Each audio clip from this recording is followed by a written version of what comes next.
We're not going to do it here, but if you're pretty patient, you can actually derive that for very large values of the arguments of the Bessel function j and the Neumann function y, that the following asymptotic expressions hold. Now the question is, just based on the physics of the problem and on your physical intuition, can you convince yourself of the fact that it's not at all surprising that sines and cosines start appearing here? So just pause the video and try and convince yourself that this is indeed quite logical and expected.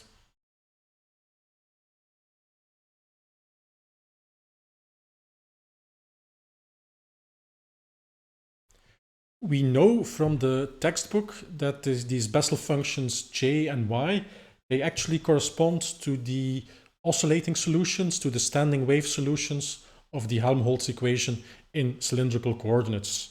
So if you have, for example, a cylindrical cavity with perfectly reflecting metal walls, and you have a source in the middle of this cavity, and this source will send out concentrical waves.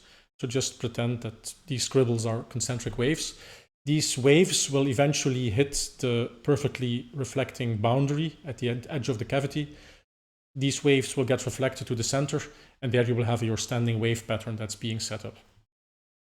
And this will be described by the j's and the y's, the Bessel functions and the Neumann functions. Now here we are interested in what happens very far away from the source. So if your reflector is perhaps not here, but much farther away, for example, somewhere over here, then just based on the geometry of the problem, you will notice that the farther away you get from the source, the flatter and flatter these wavefronts become. So the curvature becomes progressively less until very far away from the source, very far away from the origin, they become almost indistinguishable from plane waves. So therefore, it's not at all surprising that very far away from the source, also the mathematical description should have something that's related to these plane wave type structures.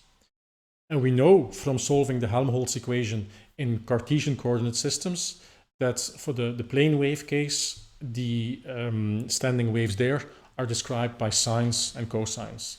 And therefore, not at all surprising that very far from the source, for large values of the argument, sines and cosines will pop up into the asymptotic expressions of the Bessel functions j and y.